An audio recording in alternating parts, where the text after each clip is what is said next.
Everyone, कैसे हो आप सब लोग। आई रियली होप आप सब लोग बहुत अच्छे होंगे, आराम से पढ़ाई कर रहे होंगे। एंड आज की वीडियो में हम लोग करने वाले हैं आपकी क्लास 7th की SST chapter number 9 from the rulers to the ruled types of governments. इसके आज हम लोग क्वेश्चन आंसर्स करने वाले हैं, जो आपके बिग क्वेश्चंस होते हैं और जो चैप्टर के आपके एक्सरसाइज के क्वेश्चन आंसर्स होते हैं वो आज की इस वीडियो में हम लोग कवर अप करने वाले हैं। अगर आप लोगों ने जो प्रीवियस वीडियोस रही हैं जिसमें हमने इस चैप्टर को पढ़ा है, बहुत अच्छे से डिटेल में पढ़ा है, अगर आप लोगों ने वो वाली वीडियोस ना देखी हो, डिस्क्रिप्शन बॉक्स में उसका लिंक है पूरी प्लेलिस्ट का, आप लोग उनको चेकआउट जरूर करना यहाँ पे आने से पहले। बिकॉज एक बार क्वेश्चन आंसर्स करने से पहले आप लोगों को पता होना चाहिए एटलीस्ट हम क्या पढ़ा है, हम लोगों ने क्या होता है, आपको समझ में आना चाहिए। इससे जो नेक्स्ट वीडियो होगी वो वाली मैं लेकर आऊंगी इसके नोट्स की, बिकॉज बहुत बच्चे बार कमेंट कर रहे हैं। And there is a girl, मैं उनका नाम भूल गई, पीएम करके कुछ आगे उनका अच्छा खासा वो है हैंडल है, मैं उनका नाम भूल गई। वो बहुत बार कमेंट कर चुकी है कि मैम नोट्स नोट्स नोट्स, लेकिन इतने ज्यादा काम हो जाते हैं कि भूल जाती हूँ बार बार। कभी 8th क्लास की वीडियोस, फिर कभी 9th एंड 10th, तो बहुत सारा कुछ मिक्सअप हो जाता है। तो ठीक है, तो लेकिन आज इसका क्वेश्चन आंसर आया और नेक्स्ट वाली वीडियो इसकी आएगी जिसमें हम लोग इसके नोट्स को डिस्कस करेंगे। ठीक है जी, एक्स्ट्रा क्वेश्चन टॉपिक जो भी आपके इस चैप्टर से हो सकते हैं। एंड आज के इस वीडियो में हम लोग पढ़ने वाले हैं आप लोगों के बिग क्वेश्चन एंड एनसीईआरटी आपके जो चैप्टर के क्वेश्चन आंसर्स हैं वो हम लोग डिस्कस करने वाले हैं। तो आप बिना किसी देरी के अपने इस वीडियो की हम लोग शुरुआत करते हैं। देखो, सबसे पहली बात जहाँ पे फर्स्ट क्वेश्चन है बच्चा, दैट इज आपका, let me just take out this one. First question है, what are the different types of government. देखो, हमने इस चैप्टर में बहुत अलग अलग प्रकार की गवर्नमेंट के बारे में पढ़ा है। तो हमने वो कौन कौन से गवर्नमेंट के बारे में पढ़ा है उसकी बात अगर मैं करूं, तो हमने सबसे पहले पढ़ी डेमोक्रेटिक गवर्नमेंट। ठीक है जी, उसके बाद हमने यहाँ पर पढ़ी, हमारे पास मोनार्की है। कौन सी है जी? हमारे पास मोनार्की है। अब मोनार्की में हमारे पास दो तरह की मोनार्की होती है। एक होती है एब्सोल्यूट मोनार्की, जहां पे कोई कॉन्स्टिट्यूशन नहीं है, किंग का जो मनाएगा वो करेगा। और एक होती है आपकी कॉन्स्टिट्यूशनल मोनार्की, जहां पे जो किंग है वो कॉन्स्टिट्यूशन के लिमिट्स में रहकर काम करता है। डेमोक्रेटिक गवर्नमेंट का मतलब क्या होता है? जहां पे डेमोक्रेसी है, लोगों का रूल चल रहा है, लोगों के पास कुछ अधिकार है, वो सब यहाँ पर आएगा आपका डेमोक्रेटिक गवर्नमेंट में। थियोक्रेसी का मतलब क्या है? जहां पे एक ग्रुप, मान लो फॉर सपोज एक रिलीजन है, उसकी यहाँ पर चलती है, एक रिलीजन को यहाँ पर फॉलो करा जाता है, उसके अकॉर्डिंग यहाँ पे लॉज बनते हैं, that is you called it as theocratic government. Dictatorship का मतलब क्या है? कि जहां पे एक पर्सन है जो कि काफी पावरफुल है, चाहे मिलिट्री का है चाहे किसी भी का है, उसने बाय फोर्स के थ्रू अपने आप को स्टैब्लिश कर लिया, अपनी अथॉरिटी को स्टैब्लिश कर लिया है, उसे हम कहेंगे डिक्टेटरशिप। अच्छा, मोनार्की में और डिक्टेटरशिप में एक जो सबसे बड़ा डिफरेंस है वो ये है कि मोनार्की में जो रूल कर रहा है उसे हम किंग या क्वीन बोलते हैं, लेकिन जो डिक्टेटरशिप में रूल करेगा वो किंग या क्वीन नहीं होता, बस हाँ एक पावरफुल रूलर वो होता है। ये आपको समझना है, हम कभी भी डिक्टेटरशिप में किंग या क्वीन वर्ड को यूज नहीं करेंगे। अगर ये किंग या क्वीन वर्ड लग गया तो आप समझ जाना कि मैं बात कर रही हूँ मोनार्की की। अच्छा, ओलिगार्की का मतलब क्या होता है? थोड़े से वेल्दी लोग हैं, इन्फ्लुएंशियल लोग हैं, कुछ ग्रुप ऑफ पर्संस हैं, उनका यहाँ पे राज चल रहा है, that is called it as oligarchy. ये बात समझ में आ गई? तो आपकी कौन कौन सी प्रकार की गवर्नमेंट होती है जो हमने इस चैप्टर में पढ़ी। सेकंड, देखो आपसे क्वेश्चन पूछ रहे हैं, where do governments get their power from. आखिर गवर्नमेंट्स को जो अलग अलग प्रकार की है उनको अपनी पावर मिलती कहां से? देखो, अब उनको पावर मिल कहां से रही है उस बात पर डिपेंड करेगा कि कौन सी गवर्नमेंट है। एग्जाम्पल के लिए, अगर आपकी डेमोक्रेटिक गवर्नमेंट है तो उसको पावर मिलती है फ्रॉम द पीपल, लोगों से, हम लोगों से, क्योंकि हम लोगों ने उनको चुना है, तो हम ही लोग उनको पावर देते हैं हमारे ऊपर राज करने की या हमारे बिहाफ पर रूल करने की। ठीक है जी। अगर आपकी मोनार्की है तो ये पावर जो है, किंग या क्वीन जो भी आपके, उनको हेरिडिटी से ही मिली है, जन्म से मिली है, बर्थ से ही मिली है। अगर मैंने कहा था कि अगर फॉर सपोज आपकी मोनार्की है, यहाँ पे मोनार्की में क्या होता है, अगर आज फॉर सपोज एक फादर है तो फादर है वो किंग है, तो उसका जो बेटा होगा फिर वो किंग बनेगा, फिर उसका बेटा होगा वो किंग बनेगा, वो आपका होता है, इसे हम बोलते हैं आपका हेरिडिटी। तो वो यहाँ पर चलता है। तो यानी कि बर्थ से ही, जन्म से ही मोनार्की में वो पावर मिलती है उस मोनार्क को। ठीक है जी। थियोक्रेसी का मतलब क्या होता है? पावर कहां से आ रही है? रिलीजन से आ रही है, क्योंकि यहाँ पे एक रिलीजन को यहाँ पर फॉलो करा जाता है और उसकी यहाँ पे लॉस को इम्प्लीमेंट करते हैं। तो पावर कहां से आ रही है बच्चा? रिलीजन से आ रही है। बात करूं ओलिगार्की की, ओलिगार्की की पावर आ रही है कुछ इन्फ्लुएंशियल लोग, कुछ पैसे वाले लोग, for suppose group of people है, कुछ भी यहाँ पर है, तो उनके पास पावर वहां से आ रही है। लास्ट आपका आएगा डिक्टेटरशिप। इनके पास कहां से आ रही है? डिक्टेटर से, मिलिट्री से, फोर्स के थ्रू इनके पास पावर आई है। तो ये आपका वो वाला। समझ में आ रही है, बहुत सिंपल सी बात। अच्छा, थर्ड क्वेश्चन देखो, कहते हैं how does a countries government interact with the people, कि आखिर एक कंट्री के जो गवर्नमेंट है वो लोगों के साथ कैसे इंटरेक्ट करती है। तो देखो, लोगों के साथ कैसे इंटरेक्ट करना, अगर मैं खासकर डेमोक्रेसी की बात करूं तो वो यहाँ पे अलग तरीके हैं। देखो कौन कौन सा, अब देखो मैंने यहाँ पे कुछ 5-6 तरीके यहाँ पे लिखे हुए हैं, आप लोगों को इनमें से जो इजी लगेगी, मत कहना मैम लॉन्ग हो गया answer etcetera etcetera. Long please answers को मत बोला करो, अगर शॉर्ट लगे तो वो आप मुझे बता सकते हो, लेकिन शॉर्ट में भी क्या है ना, मैं कई बार जान के शॉर्ट कराती हूँ, बिकॉज मतलब वो फिर लॉन्ग हो जाएगा तो फिर आप लोग बोलोगे। या उसमें ऐसा सोचा करो कि अगर लॉन्ग आंसर है, स्पेशली अगर लॉन्ग है, तो उसमें ये रहता है कि फर्स्ट सपोज मैंने यहाँ पे 6 पॉइंट लिखवाए हैं। अब मैंने पहले भी कई बार बोला है कि बच्चे 6 पॉइंट सारे के सारे एक पर्सन के लिए नहीं है। भाई देखो, यहाँ पे 1000 लोग हैं, जो बच्चों 1000 बच्चे हैं जो वीडियो को देखते हैं, 1000 में से फर्स्ट सपोज ये 2 पॉइंट, ये आपको किसी को ये 2 पॉइंट इजी लगे, किसी को ये 3 पॉइंट इजी लगे। सबका पर्सपेक्टिव, सबका जो लर्निंग है वो अलग अलग हो सकती है ना, सबका जो एक नजरिया है चीजों को देखने का, समझने का, वो अलग अलग हो सकता है। इसलिए यहाँ पे मैं बहुत सारे पॉइंट्स लिखवाती हूँ कि जिसको जो इजी लगे अपने अकॉर्डिंग वो बच्चा वो याद कर ले। ठीक है जी।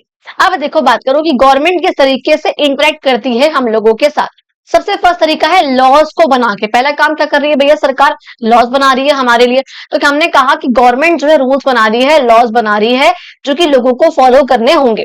इंटरेक्शन हो गया हमारे साथ। अच्छा, फिर मैं बोल रही हूँ प्रोवाइडिंग सर्विसेज, हम लोगों को सर्विस प्रोवाइड करके, हम लोगों के लिए काम करके, ट्रांसपोर्ट का, एजुकेशन, हेल्थ फैसिलिटी एक्सेट्रा, ये सब काम करके, हमें पानी देकर, हमें साफ रोड देकर, हर एक चीज करके गवर्नमेंट हमारे लिए, हमारे साथ इंटरेक्ट कर रही है।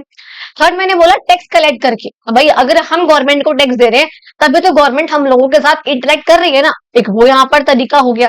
फोर्थ मैंने बोला इंश्योरिंग सिक्योरिटी, भाई हम लोगों को सिक्योर करके, हम लोगों को सिक्योर फील करा के, हम लोगों के लिए फॉर सपोज यहाँ पे हमारी फोर्सेस लगी हुई हैं, हमारी आर्म्ड फोर्सेस हैं, हमारी मिलिट्री फोर्सेस हैं, उसके थ्रू वो हमको सिक्योर कर रही हैं। समझ में आ गया जी, एक वो हो गया। अच्छा, लिसनिंग टू पीपल, लोगों की सुनकर। अगर हम लोगों ने हमारे यहाँ फॉर सपोज, खासकर देखो मैंने लिखा है खासकर डेमोक्रेसी की बात करूं, अगर मैं यहाँ पे डेमोक्रेसी की बात करूं स्पेशली, तब यहाँ पे ज्यादा होता है ये चीज कि वो हम लोगों की सुनती है। क्योंकि डेमोक्रेसी में क्या है, हम लोगों ने अपने रूलर को इलेक्ट करा है। अगर इलेक्ट करके हमारे जो रिप्रेजेंटेटिव, आप लोगों को पता होगा, आप लोगों ने चैप्टर पढ़ा है, अगर भूल भी गए हो बिकॉज कुछ थोड़ा लॉन्ग टाइम हो गया है इस वाले चैप्टर को कवर अप करे हुए, तो इसकी नेक्स्ट वीडियो नोट्स की आएगी, इसके परसों आ जाएगी। ठीक है, तो उसमें आप लोग इसको एक बार दोबारा रिवाइज कर सकते हो कि हाँ क्या डेमोक्रेसी होता है, क्या रिप्रेजेंटेटिव होते हैं, क्या पार्लियामेंट्री है, क्या प्रेसिडेंशियल है। उसमें हम लोग इस चीज को दोबारा डिस्कस कर लेंगे नोट्स के थ्रू, एक्स्ट्रा क्वेश्चंस के थ्रू।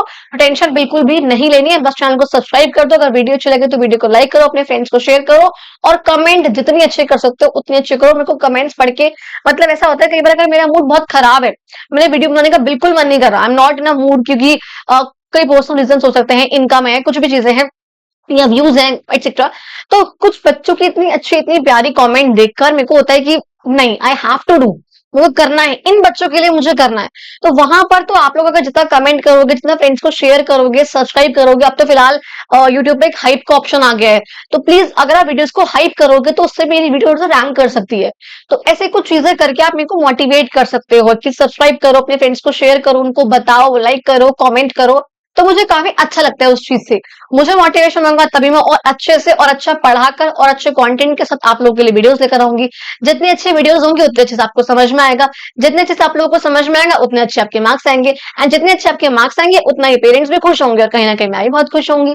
ठीक है जी। एंड हाँ, कई बच्चे इवन ऐसे हैं जो अपने मुझे यूटीज के मार्क्स बताते हैं, that ma'am because of you I secured, I scored basically 59 out of 60, I scored 18 out of 20। तो मुझे वो बहुत अच्छा लगता है। अगर आप लोगों को मेरी वीडियोस देख के आप लोगों के एग्जाम में मार्क्स अच्छे आते हैं तो एक बार कमेंट मुझे जरूर करके जाया करो कि मैम हमारे मार्क्स इतने आए हैं। ठीक है, तो मुझे उससे काफी अच्छा लगता है। अगर नोट्स में से आपके एग्जाम में आ रहा है, आप लिख के आ रहे हो, उसमें अच्छे मार्क्स मिल रहे हैं, तो आप लोग मुझे वो बताओ, आपको समझ में आ रहा है आप लोग मुझे वो बताओ, समझ में नहीं आ रहा है आप लोग मुझे वो भी बताओ। ठीक है, सब कुछ करेंगे तभी तो, जैसे गवर्नमेंट इंटरेक्ट कर रही है आप लोगों के साथ, हम लोग भी आपस में इंटरेक्ट करेंगे। तो वो चीजें यहाँ पर करेंगे तभी हो पाएगा। तो हालांकि मैंने सोचा था कि एक मैं Q&A सेशन रखूंगी, कि कुछ बच्चों को मेरे से कुछ क्वेश्चंस पूछने हों, कुछ चीजें यहाँ पर करनी है मेरी लाइफ के बारे में एक्सेट्रा। तो सोचा है मैं, जब मैंने 5K सब्सक्राइबर्स मेरे हो जाएंगे तब मैं वो करूंगी। तो अभी 3.78 समथिंग है, तो अभी प्लीज अगर आप उस वीडियो को देख रहे हो और तो प्लीज वीडियो को सब्सक्राइब करो, चैनल को सब्सक्राइब करो, ताकि वो और बढ़ सके और जल्दी से हमें Q&A सेशन लेके आ सके। ठीक है जी, चलो बहुत बातें हो गई, पढ़ लेते हैं थोड़ा सा। देखो, अब नेक्स्ट यहाँ पे क्या आएगा? अच्छा, मैंने बोला डेमोक्रेसीज में हमारे क्या होते हैं, रिप्रेजेंटेटिव्स होते हैं जिसको हम लोग इलेक्ट करते हैं, जो हमारे बिहाफ पर पार्लियामेंट में या फिर लेजिस्लेटिव असेंबली में बैठ के डिसीजंस लेते हैं। अब वहां पे क्या होता है, यानी कि उन लोगों ने हमारी सुनी है। अब जो लोगों ने हमारी सुनी है, यहाँ पे समझा है कि क्या प्रॉब्लम्स है, वो उसके अकॉर्डिंग पार्लियामेंट में बैठकर काम करेंगे, बोलेंगे, प्रोटेस्ट करेंगे, मीटिंग करेंगे, एंड देन हमारी जो मांग है वो सुनी जाएगी, उस पर काम करा जाएगा। नेक्स्ट यहाँ पर बोल रहे हैं भैया, वेलफेयर मेजर्स यहाँ पर गवर्नमेंट हम लोगों के लिए लेकर आती है, चाहे हरासमेंट से बचने का है, चाहे एम्प्लॉयमेंट का है, चाहे पॉवर्टी कम करने का है, सॉरी एक्सेट्रा। ये सब काम जो मतलब गवर्नमेंट हमारे लिए करती है, और इस तरीके से गवर्नमेंट हमारे साथ इंटरेक्ट भी करती है। फोर्थ देखो, बात करूंगी व्हाई डज डेमोक्रेसी मैटर। आखिर डेमोक्रेसी मैटर ही क्यों करती है? आखिर डेमोक्रेसी में ऐसा क्या है? ये क्वेश्चन आपका क्वेश्चन आंसर का क्वेश्चन नंबर 1 भी है, जो कि अलग तरीके से पूछा गया है कि आखिर डेमोक्रेसी में ऐसा क्या है, डेमोक्रेसी बेटर क्यों है। तो सेम क्वेश्चन है वो। उसमें देखो हम क्या लिखेंगे, पहली बात क्या कि डेमोक्रेसी में क्या चीजें अच्छी हैं। पहली बात, ये पावर होती है बच्चा लोगों के पास। पावर किसके पास है? हम लोगों के पास है। डेमोक्रेसी में जो पावर आती है वो लोगों से आती है। जो लीडर्स हैं वो चूज करे जाते हैं इलेक्शंस के थ्रू। किसके थ्रू बच्चा? इलेक्शंस के थ्रू।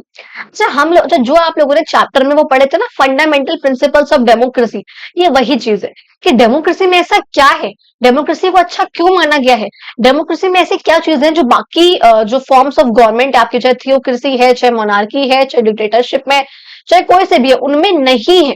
तो ऐसी क्या चीजें डेमोक्रेसी में जो हमने यहाँ पर पढ़ी थी, उसी की हमने यहाँ बात करनी है। चाहे वो इक्वालिटी है, चाहे आपके पास फ्रीडम है, चाहे आपके पास पार्टिसिपेशन है, आप लोग पार्टिसिपेट करते हो, चाहे यूनिवर्सल अडल्ट फ्रेंचाइज है, चाहे फंडामेंटल राइट्स है, और चाहे आपकी जुडिशियरी इंडिपेंडेंट है। मैंने इन्हीं वाले पॉइंट्स को यहाँ पर लिखा हुआ है। यूनिवर्सल अडल्ट फ्रेंचाइज का मतलब क्या होता है? जब एक सर्टेन एज पे पहुंचने के बाद आप लोगों के पास, सबके पास, हम लोगों के पास वोट करने का अधिकार हो। नो मैटर आपकी हाइट कितनी है, नो मैटर आपका वेट कितना है, नो मैटर आपका जेंडर कौन सा है, आप मेल हो, फीमेल हो, आप रिच हो, आप पुअर हो, आप काले हो, आप गोरे हो, कोई मैटर नहीं करता।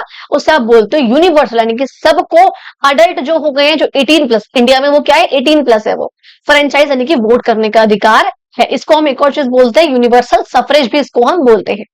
थर्ड मैंने बोला इक्वालिटी, भैया हर एक पर्सन जो है, सिटीजन जो है, वो कानून की नजर में बराबर होता है इन डेमोक्रेसी। फोर्थ मैंने यहाँ बोला फंडामेंटल राइट्स। फंडामेंटल राइट्स का मतलब क्या होता है? हमारे पास कुछ मौलिक अधिकार है जिनको छीना नहीं जा सकता। हमारे पास क्या है? इक्वालिटी का, फ्रीडम का, स्पीच का, एक्सप्रेशन का, रिलीजन का, अपनी बात को कहने का, हमारे पास कल्चर का, ऑक्यूपेशन करने का, ये सब क्या है? हमारे पास कुछ फंडामेंटल अधिकार है, कुछ बेसिक राइट्स है हमारे पास। फिर मैंने बोला फिफ्थ पार्टिसिपेशन, यानी कि हम लोग जो है वो पार्टिसिपेट करते हैं। एज आई टोल्ड कि गवर्नमेंट जो इंटरेक्ट भी कर रही है, और हम लोग जो है अपने रिप्रेजेंटेटिव्स के थ्रू हम पार्टिसिपेट भी कर रहे होते हैं, इनडायरेक्टली ही सही, लेकिन जो डिसीजन लिया जा रहा है पार्लियामेंट में, जो डिसीजन मेकिंग प्रोसेस है, उसमें हम पार्टिसिपेट भी करते हैं। अच्छा, एक और चीज मुझे यहाँ पे बड़ा मन कर रहा है कुछ डेमोक्रेटिक बातें करने का आप लोगों से। एक बात करूंगी, ज्यादा टाइम नहीं वेस्ट करूंगी, डोंट वरी।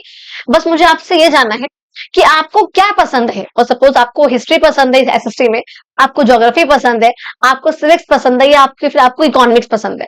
ये मुझे हर एक बच्चा जो वीडियो पूरा देख रहा है, जिसने यहाँ तक देखी है, मुझे कमेंट बॉक्स में प्लीज बताकर जाओ कि आप लोगों को क्या पसंद है, हिस्ट्री, ज्योग्राफी, सिविक्स या इकोनॉमिक्स। अच्छा, अगर मैं अपनी पर्सनली बात करूं, बिकॉज आप लोग फिर मेरा ये पूछोगे कि आपको क्या पसंद है, तो मुझे पसंद है सिविक्स। मुझे सिविक्स इतनी पसंद है, constitution, parliament, laws etcetera etcetera मुझे बहुत पसंद है। इसलिए जब मैं सिविक्स को पढ़ाती हूँ ना, मेरे को एक अलग ही मतलब से एनर्जी काइंड ऑफ होती है कि सिविक्स पढ़ानी है, आज तो बल्ले बल्ले है। मुझे बहुत अच्छा लगता है। अच्छा, सिविक्स के बाद ज्योग्राफी आती है, ज्योग्राफी के बाद आती है हिस्ट्री, इकोनॉमिक्स भी सिविक्स ज्योग्राफी के बाद ही आ जाती है। हिस्ट्री ना थोड़ी सी नीचे मतलब लगता है, मतलब सिंपली मतलब मेरे को। आप लोग मुझे अपने बताओ कि आपको क्या क्या ज्यादा अच्छा लगता है, ठीक है? चलो अब पढ़ लेते, इतना ही बात करनी थी बस मेरे को आपसे। वो पार्टिसिपेशन का मेरा है ना कि आप लोग पार्टिसिपेट करो, तो उसके लिए मैंने आप लोगों से एक क्वेश्चन पूछा, ठीक है? चलो अब देखो, नेक्स्ट मैं यहाँ पर कह रही हूँ अकाउंटेबिलिटी क्या होता है। अकाउंटेबिलिटी का मतलब क्या होता है कि जो गवर्नमेंट है वो आंसरेबल है हम लोगों के लिए। अकाउंटेबिलिटी का मतलब अच्छा जवाबदेह। अगर सपोज हमारी गवर्नमेंट कोई काम कर रही है और हम लोगों को वो काम पसंद नहीं आया, तो हम लोग उससे पूछ सकते हैं कि आपने ये चीज क्यों करी, और गवर्नमेंट हमको जवाब देना होगा उसको। पता है हमारे पास एक एक्ट होता है, राइट टू इन्फॉर्मेशन, आरटीआई, हम फाइल करके हम जो गवर्नमेंट से हमको इन्फॉर्मेशन चाहिए हम उससे ले सकते हैं, बिकॉज हमारे पास ये अधिकार है। और क्योंकि उस गवर्नमेंट को हम लोगों ने चुना है, तो गवर्नमेंट हमको जवाब देगी। ठीक है जी, हमने चुना कैसे गवर्नमेंट को? Through election. समझ में आ गया जी? चलो अब इतना पार्ट कंप्लीट हुआ। अब देखो, हम नेक्स्ट आपका आएंगे लास्ट में आपके जो क्वेश्चन आंसर्स वाला पार्ट है, हम यहाँ वाले पार्ट आते हैं, जरा हमको क्वेश्चन एंड एक्टिविटीज वाला जो पार्ट है वो हम डिस्कस करना है। फर्स्ट देखो आपसे पूछा गया right names of the various types of government that you have learned in the chapter. ये हम लोगों ने क्वेश्चन नंबर 1 ही कर लिया था बिग क्वेश्चंस का, कि अलग अलग टाइप्स की गवर्नमेंट कौन सी जो हम लोगों ने इस चैप्टर में पढ़ी है। डेमोक्रेटिक, मोनार्की, थियोक्रेटिक, मोनार्कियल बोल सकते हो, कुछ भी बोल सकते हो, थियोक्रेटिक है, उसके बाद हम ओलिगार्की हमारे पास और डिक्टेटरशिप है हमारे पास। ठीक है जी। अच्छा फिर देखो सेकंड क्वेश्चन पूछ रहे हैं which type of government does India है। इंडिया में कौन सी गवर्नमेंट है बच्चा? इंडिया में डेमोक्रेटिक गवर्नमेंट है, हम लोग कई बार देख चुके हैं। And why is it called that type, आखिर हम इसको डेमोक्रेटिक क्यों बोलते हैं? ऐसा क्या है कि हम इसको डेमोक्रेटिक बोलते हैं? देखो जो हमने ऊपर पॉइंट पढ़े हैं हम उसी को यहाँ पे अप्लाई कर रहे हैं, कि पहली बात मैंने बोला कि इंडिया में डेमोक्रेटिक गवर्नमेंट है। अब हमने इसको डेमोक्रेटिक क्यों बोला है? पहली बात क्योंकि इसमें लोगों को जो पावर मिल रही है वो डेमोक्रेट जो गवर्नमेंट को लोगों से मिल रही है, इसमें लोगों की सुनी जा रही है, इसमें जो गवर्नमेंट है वो अकाउंटेबल है, इसमें हम लोगों के पास कुछ फंडामेंटल राइट्स है, इसमें हम सबके पास वोट करने का अधिकार है, वही वाली सारी बातें जिसका हमने जिक्र यहाँ पे करा है उसी को मैंने हल्का बहुत यहाँ पे घुमा के लिखा हुआ है। अच्छा थर्ड क्वेश्चन देखो आपसे पूछ रहे हैं you rate that an independent judiciary is present in all types of democracies. देखो अभी मेरे को वो पेज निकालना पड़ेगा, ये देखो आ गया। हमने ये पढ़ा था कि जो आपका फॉर सपोज देखो यहाँ पे तो पॉइंट नहीं है, हम लोगों ने चैप्टर में पढ़ा था कि जो आपका जुडिशरी है, जो कोर्ट्स होते हैं आपके, जो जुडिशरी होनी चाहिए वो हर एक गवर्नमेंट में इंडिपेंडेंट ही होनी चाहिए। तो आखिर आप कैसे क्यों कह रहे हो कि आपको 3 रीजंस बताने हैं कि आपको ऐसा क्यों लगता है कि चाहे गवर्नमेंट कोई सी भी हो, मोनार्की हो, थियोक्रेटिक हो, डेमोक्रेटिक हो, कोई भी हो, लेकिन सब में जो जुडिशरी है वो इंडिपेंडेंट होनी चाहिए। अब उसको समझने के लिए पहले आप लोगों को ये समझना है कि आखिर इस जुडिशरी का काम क्या होता है, ये करती क्या है। आपको बताया है बच्चा, आपने चैप्टर में पढ़ा भी है, गवर्नमेंट के 3 ऑर्गन्स होते हैं। एक होता है आपका लेजिस्लेचर जो कि लॉ बनाती है, एक होता है आपका एग्जीक्यूटिव जो कि इन लॉज को इंप्लीमेंट करता है, और एक होता है आपके जुडिशरी जो कि न्याय करते हैं। लेजिस्लेचर के अंदर मैंने आप लोगों को बता रखा है आपके जो भी एमएलए हैं, ठीक है। मैंने आप लोगों से कहा था कि आप लोग मुझे कमेंट करना कि आप लोग अगर चाहते हो कि इलेक्शंस के ऊपर मैं एक वीडियो बनाऊं जो ये class 7th 8th 9th 10th हर बच्चे के लिए एप्लीकेबल होगी, बिकॉज बच्चों को इलेक्शंस के बारे में, एमएलए एमपीज के बारे में पता ही नहीं कि आखिर इलेक्शंस होते कैसे हैं, क्या चलता है प्रोसीजर, एक सीट क्या होता है, मतलब ये सब चीजें होती क्या है बेसिकली, एमएलए कौन है एग्जैक्टली, एमपी कौन होता है, लेजिस्लेचर क्या होता है, बच्चों को नहीं पता ये चीजें। मैं चाहती हूँ डेडिकेटेड वीडियोस के ऊपर लेके आना, अगर आप लोग चाहो तो आप लोग मुझे बता सकते हो। एज यू गाइस नो मुझे सीरीज बहुत पसंद है तो मैं ला सकती हूँ, आप लोग कहोगे तो, ठीक है। और आपके होते हैं एमपी, ये आपका किसका पार्ट है? लेजिस्लेचर का पार्ट है। एग्जीक्यूटिव का पार्ट कौन है? जो इन्हीं एमएलए एमपी में से जो आपके मिनिस्टर्स बनते हैं। कई बच्चों को नहीं पता कि मिनिस्टर्स कैसे बनते हैं, इसलिए मैं कह रही हूँ कि आप लोग चाहो तो वीडियो में ला सकती हूँ वो वाली। जो आपके आईएएस आईपीएस ऑफिसर्स होते हैं, जो आपका प्रेसिडेंट होता है, वाइस प्रेसिडेंट होते हैं, प्राइम मिनिस्टर होता है, ये सब आपके एग्जीक्यूटिव का पार्ट है। फिर बात करो जुडिशियरी, जुडिशियरी में कौन आएंगे? आपके सुप्रीम कोर्ट, सुप्रीम कोर्ट से नीचे बच्चा आपका आएगा हाई कोर्ट, फिर आपके उसके नीचे आएगा आपका डिस्ट्रिक्ट कोर्ट, ठीक है जी। ये आपके जो होते हैं कोर्ट होते हैं, इनका काम क्या होता है? न्याय करना। इनका काम क्या होता है? अगर लेजिस्लेचर एग्जीक्यूटिव कोई गलत काम कर रहे हैं या लेजिस्लेचर ने कोई गलत लॉ पास करा है उसको इनवैलिड डिक्लेयर करना, उसको बेकार, उसको मतलब बेसिकली ये घोषित करना कि वो लॉ जो है इनवैलिड है, वो सही नहीं है, ऐसे करके। तो ये सब काम होता है जुडिशरी के। तो आपके जुडिशरी का इंडिपेंडेंट होना, इसके ऊपर किसी की इन्फ्लुएंस या किसी का प्रभाव ना होना, चाहे लेजिस्लेचर हो चाहे कोई पैसे वाला इंसान हो, क्यों जरूरी है? सोचो अगर लेजिस्लेचर का प्रभाव होगा, उसका इन्फ्लुएंस होगा जुडिशरी पे, अगर लेजिस्लेचर उसको कंट्रोल करेगा जुडिशरी को, तो क्या होगा कि लेजिस्लेचर जो भी लॉ पास कर रहा है, जुडिशरी किसी भी लॉ को इनवैलिड डिक्लेयर नहीं कर पाएगा। सिंपल सी बात है ना। तो क्या पता हमारे आगे जो लॉ आए वो इनजस्टिस हो, वो अनजस्ट लॉ हो, वो लॉ सही ना हो, ये हो सकता है पॉइंट। अच्छा अगर मैं कह रही हूँ कोई वेल्दी पर्सन है, पैसे वाला इंसान है, अगर वो जुडिशरी पे कंट्रोल करे तो क्या हो सकता है इसका प्रभाव, कि फॉर सपोज उस वाले जो वेल्दी पर्सन है, जो कि ऐसा होता भी है, बहुत बहुत मतलब बहुत होता है कि जो भी नेता के लोग, जो नेता के बच्चे होते हैं यूजुअली, कई रेप केसेस में, कई मर्डर केसेस में वो लोग शामिल होते हैं। तो नेता है तो उसे अगर कहीं ना कहीं पहुंच है उसके कोर्ट वोट तक, पुलिस तक, तो क्या करता है वो अपने पैसे की पहुंच लगा के उस केस को भाई रफा दफा कर देते हैं। इवन सुप्रीम कोर्ट तक तो वो पहुंचता भी नहीं है। ये सब काम डिस्ट्रिक्ट कोर्ट तक और ये पुलिस वालों तक वो सब चीजें हो जाती है, बिकॉज हम लोग को पता है करप्शन कितना बड़ा हुआ है, ये चीजें होती हैं।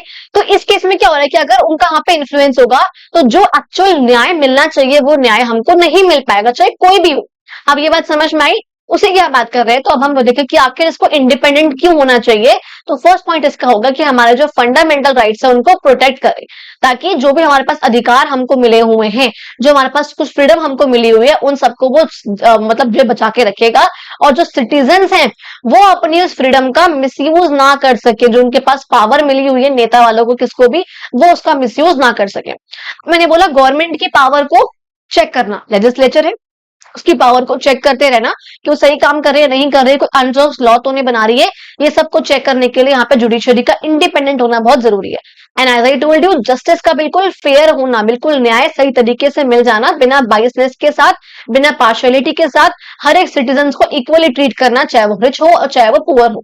अगर रिच के पास इन्फ्लुएंस होगा तो अपनी बात को वो मनवा के अपने केस को दफा कर सकते हैं, होती नहीं चीजें। तो इसलिए यहाँ पर जुडिशियरी का इंडिपेंडेंट होना, किसी का उस पर इंफ्लुएंस ना होना बहुत जरूरी है बच्चा। ठीक है जी।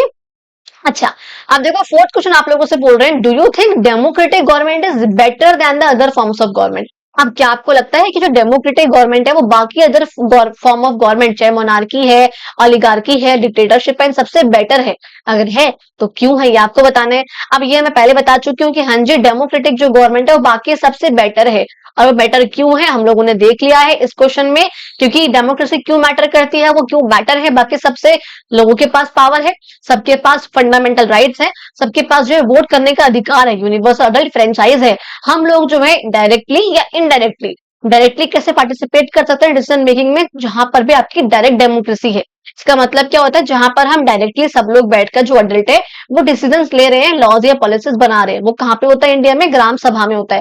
ये सब हमने कहाँ पढ़ा हुआ है, चैप्टर में पढ़ा हुआ है डिटेल में। अगर नोट्स वाली वीडियो जब आएगी परसों तो आप लोग वहां पर इस चीज को दोबारा से पढ़ लोगे। तो पार्टिसिपेशन का, अकाउंटेबिलिटी का, ये सब जो अधिकार हमारे पास सिर्फ उसमें डेमोक्रेसी में होते हैं। इसलिए डेमोक्रेसी का होना बहुत जरूरी है, और इससे डेमोक्रेसी जो है बाकी फॉर्म्स ऑफ गवर्नमेंट से अच्छी भी मानी गई है, वो अच्छी है। ठीक है जी। यहाँ आप लोगों ने इस टेबल में ये समझा था, देखो किस तरीके से बाकी सब जो यहाँ पर गवर्नमेंट है, डिक्टेटरशिप है, मोनार्की है, ओलिगार्की है, इन सब में no no no no almost no आ रखा है। और डेमोक्रेसी में ये सब चीजें जो है क्या है, यस है। इसलिए यहाँ पे डेमोक्रेसी जो है बेटर फॉर्म ऑफ गवर्नमेंट है than the other forms of government. Very good. Question number 5 आपसे बोल रहे हैं कि देखो यहाँ पर ये कुछ प्रैक्टिसेस यहाँ पर जो कि अलग अलग कंट्रीज में यहाँ पर करी जाती हैं। आपको प्रैक्टिस को यहाँ पर जो यहाँ पर करा जा रहा है और कौन सी वो गवर्नमेंट है उसका आपको मैच करना है।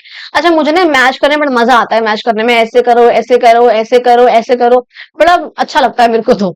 ठीक है, आज मुझे बड़ी बातचीत करने के मूड में हूँ, है क्यों? क्योंकि मैं सिलेबस पढ़ा रही हूँ इसलिए शायद। देखो आपसे फर्स्ट प्रैक्टिस बोली जा रही है, all citizens are treated equally before law. हर एक सिटीजन जो है कानून की नजर में बराबर है। ऐसा कहाँ होता है? डिक्टेटरशिप में, मोनार्की में, डेमोक्रेसी में। बिल्कुल, तो इसका होगा 1। ठीक है। सेकंड आपका, the government refers to the religious leader for each and every decision it takes. मैंने कहा रिलीजियस, जहां पे वर्ड आ जाए रिलीजन का, रिलीजियस लीडर का, तो वो कौन सी गवर्नमेंट की बात करी जा रही है? That is theocracy. Very good, that is theocracy. ये रहा आपका। ठीक है, तो ये हुआ आपका 2। थर्ड देखो आप लोगों से कह रहे हैं, after the queen's death her son became the new king. Heredity है, मोनार्की है। अब जहां पर ही मैंने बोला किंग या क्वीन वर्ड लग गया, वो आपका क्या हो जाएगा? मोनार्की हो जाएगा। तो ये आपका क्या है बच्चा? मोनार्की है। अच्छा, और ये फोर्थ मैं बोल रही हूँ, the ruler is not bound to follow any constitution, he makes all the decisions as per his choice. जो रूलर है यहाँ पर वो अपने अकॉर्डिंग सारा काम करता है। क्या पता ये चीज मोनार्की होती, लेकिन अगर मोनार्की होती तो यहाँ पे किंग या क्वीन वर्ड का इस्तेमाल हो रखा होता। अगर यहाँ पे किंग या क्वीन वर्ड का इस्तेमाल नहीं हुआ, और बात यहाँ पर ये करी गई है कि यहाँ पर जो रूलर है वो अपनी अपनी चलाता है, अपने अकॉर्डिंग काम करता है, that is when it is called बच्चा आपका डिक्टेटरशिप। समझ में आ गया जी? तो आप लोग यहाँ से उसको मैच कर सकते हो। क्वेश्चन नंबर 6 आपका आएगा, देखो यहाँ पे आपको कुछ कंट्रीज के नाम दे रखे हैं, आपको बताना है कि यहाँ पे कौन से प्रकार की गवर्नमेंट यहाँ पर फॉलो करी जाती है। भूटान में देखो बच्चा आपकी है कॉन्स्टिट्यूशनल मोनार्की। क्या है आपके भूटान में? Constitutional monarchy. नेपाल में आपकी है डेमोक्रेसी। क्या है? डेमोक्रेसी। बांग्लादेश में आपकी है पार्लियामेंट्री डेमोक्रेसी, जैसे हमारे इंडिया में है कि जहां पर पार्लियामेंट में क्या होता है कि जो भी यहाँ पर काम करेगा वो प्राइम मिनिस्टर करेगा, प्रेसिडेंट के पास सिर्फ ऑफिशियल पावर्स है। हमारे यहाँ अगर किसी भी देश में जाना होता है अलग अलग, चाहे यूएसए है, यूके है, कुछ भी है, तो कौन जाता है? प्राइम मिनिस्टर जाते हैं, हमारे श्री नरेंद्र मोदी। प्रेसिडेंट तो नहीं जाती ना हमारी। अच्छा, साउथ अफ्रीका में आपकी है रिप्रेजेंटेटिव डेमोक्रेसी। ठीक है जी। एंड ब्राजील में आपकी प्रॉपर हमारे यहाँ डेमोक्रेसी है। ये आपके कुछ हुए कि यहाँ पे कौन कौन सी कंट्री में कौन कौन सी यहाँ पर है। अच्छा, जरा आप लोग मुझे कमेंट बॉक्स में बताना, नहीं चलो छोड़ो, नहीं चलो बता देना कि चाइना में, ठीक है, और पाकिस्तान में, इन दोनों जगहों पे कौन से प्रकार की गवर्नमेंट है। चाइना में और पाकिस्तान में कौन से प्रकार की गवर्नमेंट है, ये आप लोग मुझे कमेंट बॉक्स में बताओ। तो आप लोगों को मुझे कमेंट बॉक्स में दो चीजें बतानी है जो मुझे अभी तक याद आ रही है। आई थिंक मैंने और इसके अलावा नहीं बोला कुछ भी। एक तो वो मैंने बोला है कि आप लोग मुझे बताओगे कि आपको सब्जेक्ट कौन सा पसंद है, हिस्ट्री, ज्योग्राफी, सिविक्स या इकोनॉमिक्स। सेकंड, आपको इस क्वेश्चन का आंसर करना है कि आपको कि चाइना और पाकिस्तान में कौन से प्रकार की गवर्नमेंट फॉलो करी जाती है। अब देखो नेक्स्ट आपसे बोल रहे हैं, what are possible hurdles in a democracy in achieving its values and ideals and how can they overcome. कहते हैं कौन कौन से पॉसिबल हर्डल्स यानी कि रुकावटें आ सकती हैं डेमोक्रेसी को अचीव, डेमोक्रेसी के जो वैल्यूज हैं, जो डेमोक्रेसी में होना चाहिए एक्चुअल में, जो उसके आइडियल्स हैं, उसको अचीव करने में कौन कौन से रुकावटें आ सकती हैं, आपको ये बताना है। और हम उन रुकावटों पे कैसे काम करके उनको ओवरकम कर सकते हैं, उनको कैसे ठीक कर सकते हैं, वो भी आप लोगों को बताना है। देखो यहाँ पे क्या क्या चीजें होंगी। पहली बात कि हर्डल्स यानी कि रुकावटें कौन कौन सी आ सकती है डेमोक्रेसी में। पहली बात हो सकती है वो इलिटरेसी, लोगों का इलिटरेट होना, लोगों का अवेयर ना होना। ये यहाँ पर डेमोक्रेसी में अपने अधिकारों के लिए लोग अवेयर नहीं है, लोगों को पता नहीं है। ये एक सबसे बड़ी प्रॉब्लम यहाँ पर डेमोक्रेसी में हो सकती है, उनको अपने अधिकारों के बारे में, अपने ड्यूटीज के बारे में पता ही नहीं है। अच्छा, इसको हम सॉल्व कैसे करेंगे, साथ साथ पढ़ते हैं, एडुकेट करके, उनको अवेयर करके। ऑब्वियसली बात है, हम कैंपेन चला सकते हैं, हम कुछ पोस्टर्स डाल सकते हैं, हम गली गली भाषण दे सकते हैं, हम कुछ भी यहाँ पे कर सकते हैं ना, कि उनको पता चले उनके राइट्स के बारे में, उसकी ड्यूटीज के बारे में। हम पोस्टर्स लगा सकते हैं, हम लिख सकते हैं, हम बोल सकते हैं, स्पीकर लगा सकते हैं, कुछ भी यहाँ पे कर सकते हैं। सेकंड देखो यहाँ पे कह रहे हैं करप्शन, क्या बोलूं, मैं नहीं बोलना चाहती इसके लिए कुछ, बिकॉज मेरा ऐसा मानना है कि डेमोक्रेसी होने का मतलब, आई थिंक ये होना चाहिए कि करप्शन ना हो, लेकिन ऐसा नहीं है। डेमोक्रेसी अगर है तो करप्शन हमारे यहाँ बहुत ज्यादा है, मतलब हद से ज्यादा है। एंड आई थिंक जो सबसे ज्यादा करप्टेड पार्ट है या एरिया, या मैं कहूंगी डिपार्टमेंट जो मैंने देखा है, दैट इज पुलिस। मतलब अत पार करप्टेड है भाई, अत पार करप्टेड। कोई लिमिट ही नहीं है पुलिस के करप्शन की, पुलिस इतनी करप्टेड है हमारे यहाँ की। ठीक है, अगर बोल रही हूँ तो मतलब कुछ सोच समझ के, कुछ देखकर सोचकर बोल रही हूँ। एक्चुअल में दिल्ली में रहती हूँ भाई मैं, एंड दिल्ली की पुलिस डैम करप्टेड, मतलब बहुत ज्यादा करप्शन है भाई। तो जो मेरा पर्सपेक्टिव, जो मुझे लगता है, जो मेरा मानना है, ठीक है। तो ऑब्वियसली बात है, अपनी पावर का, अपने पैसे का मिसयूज करते हैं वो लोग, तो ये चीज यहाँ पर है। अगर हम लोग स्ट्रिक्ट लॉज बनाएं, अगर हमको दिख रहा है कि यहाँ पे ऐसा कुछ हो रहा है और हम उसके खिलाफ आवाज उठाएं, तो वो चीज ठीक हो सकती है, ओवरकम कर सकते हैं हम उस चीज को। थर्ड मैंने बोला बच्चा इक्वालिटी, हमारे यहाँ क्या है, इनइक्वालिटी बहुत ज्यादा है, खासकर इनकम इनइक्वालिटी। हम लोगों ने पॉलिटिकल इक्वालिटी तो गेन कर ली, अचीव कर ली है, कि हमने भैया बोला पॉलिटिकली हर एक इंसान बराबर है, सबके पास वोट करने का अधिकार है, सोशली हर एक इंसान बराबर है, कोई किसी भी इंसान के साथ भेदभाव नहीं करा जाएगा on the basis of caste, colour, religion, sex etcetera. लेकिन व्हाट अबाउट इनकम इनइक्वालिटी, पैसे का क्या, किसी के पास बहुत पैसा है, किसी के पास बिल्कुल नहीं है, कोई मिडिल क्लास है। क्या हो रहा है ये इनइक्वालिटी। एंड ये सिर्फ डेमोक्रेसी में नहीं है, ये हर प्रकार की गवर्नमेंट में पाई जाती है। तो ये वाली चीजें यहाँ पर जो होती है, इसके लिए हमें इक्वल अपॉर्चुनिटीज जो है सबको वो देनी चाहिए, ताकि ये चीज जो है वो कम हो सके, इक्वालिटी को हम प्रमोट कर सके। एंड लास्ट पॉइंट ही अपने फ्रीडम का मिसयूज करना, जो मैंने बताया था, जो लोग करते हैं यहाँ पर, अगर वो नहीं होगा तो काफी हद तक ठीक हो जाएगा। रिस्पॉन्सिबल जो आप लोग को होना चाहिए, जहां पे अपने राइट्स को, ड्यूटीज को आप समझ सको और पार्टिसिपेट कर सको शासन में। समझ में आ गया जी।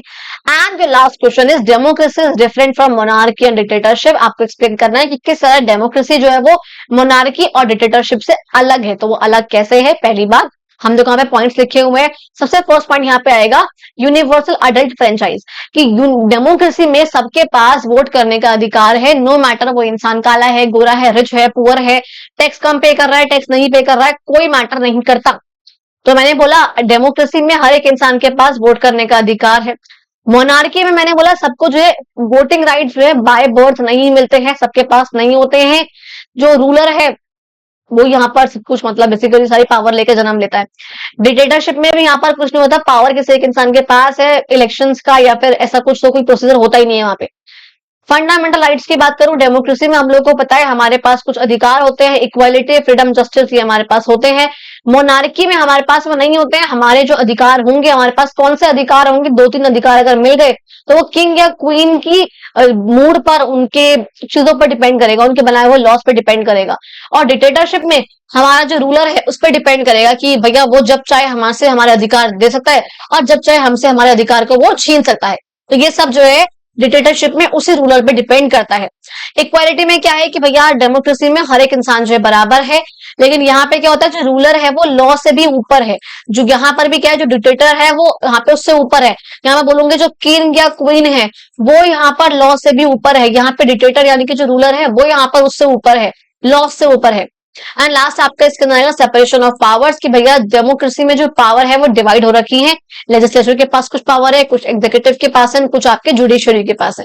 मोनार्की में ऐसा नहीं है, सबके सब जो पावर है वो किसके पास है, आपके मोनार्क के पास है। एंड डिक्टेटरशिप में क्या होता है कि डिक्टेटर जो है उसके पास सारी की सारी पावर्स है, कोई भी वहां पे सेपरेशन ऑफ पावर्स यहाँ पर नहीं है। वही किंग या वही क्वीन और वहां पे वही डिक्टेटर लॉ बनाएगा भी, जो मन करेगा वो बनाएगा, जो मन करेगा उसको इम्प्लीमेंट करेगा, जो मन चाहेगा उसको इनवैलिड डिक्लेयर कर देगा या वैलिड डिक्लेयर कर देगा अपने खुद बनाए हुए लॉस को। यहाँ पर कुछ भी नहीं है। लेकिन democracy is much much much better form of government than the other forms of government, इसलिए डेमोक्रेसी की बुराई नहीं करना चाहूंगी। हाँ, बस करप्शन है हमारे यहाँ पर और इनकम की इनइक्वालिटी बहुत ज्यादा है, ये हमने देख रखा है ये चीजों को, ठीक है। एंड बच्चा that was whole of your chapter, ठीक है। हम लोगों ने इसके जो एक्स्ट्रा क्वेश्चंस वगैरह जो हम नेक्स्ट वाली वीडियो में कवर अप करेंगे, जहां पे इसके नोट्स वगैरह हम लोग देखेंगे, नोट्स इंपॉर्टेंट टॉपिक्स वगैरह। बाकी हम लोगों ने आज के इस वीडियो में हमने आप लोगों का चैप्टर नंबर 9 के जो क्वेश्चन आंसर्स चैप्टर के हैं और विद इन के जो आपके थे लेट्स एक्सप्लोर वाले या थिंक अबाउट इट वाले, वो सब हम लोगों ने चैप्टर के दौरान ही खत्म कर लिए थे। आपको दिखा देती हूँ फॉर सपोज, देखो इस तरीके से मैंने यहाँ पर आप लोगों को आंसर्स वीडियोस के दौरान ही लिखवा रखे थे आप लोगों ने, इसलिए मैंने बोला वीडियोस नहीं देखे तो आप लोग उन वीडियोस को चेकआउट कर सकते हो। And thank you so much. अगर आप लोगों को उसका पीडीएफ चाहिए हो, टेलीग्राम ग्रुप का जो लिंक है वो डिस्क्रिप्शन बॉक्स में है। अराउंड 300 जो स्टूडेंट्स है उसके अंदर ज्वाइन हो चुके हैं या होने वाले हैं, आई थिंक अराउंड इसके अराउंड है समवेयर। तो thank you so much. 300 subscribers on Telegram channel may be not a big thing for you, लेकिन जिसके स्टार्टिंग में सिर्फ 3 या 4 सब्सक्राइबर से मैंने शुरुआत करा था टेलीग्राम पे, वहां पे 300 बच्चों का जुड़ना for the basically just for मैं कहूंगी पीडीएफ, तो बहुत अच्छी चीज है। एंड आई ठीक है, मुझे बहुत अच्छा लगता है। एंड आई रियली वांट कि प्लीज आप लोग बहुत जल्दी जो है सब्सक्राइबर्स को बढ़वाओ, not only on Telegram channel but mainly on YouTube. 4 के सब्सक्राइबर्स होने वाले हैं एंड ये सब लोग, सच बता रही हूँ मैं, सिर्फ आप लोगों की वजह से पॉसिबल हो पाया है। तो दिल से by heart thank you all of you for the beautiful and for the cutest comment जो आप बच्चे कई बार करते हो वीडियोस पे, जो आप सब्सक्राइब करते हो, बहुत प्यारी प्यारी बातें आप कहते हो कमेंट्स में। And thank you, literally thank you by my heart, from the bottom of my heart. Thank you so much for all of that to all of you. ठीक है जी, तो चलो मिलते हैं अपनी अगली वीडियो में। आप चाहो तो मुझे इंस्टाग्राम पे, इस चैनल पे आप लोग मुझे फॉलो कर सकते हो, मैं वहां पे आजकल बहुत अच्छी अच्छी कुछ वीडियोस को अपलोड कर रही हूँ। तो चलो मिलते हैं अपनी अगली वीडियो में, तब तक के लिए बाय बाय। अच्छे से पढ़ो, अपना ध्यान रखो।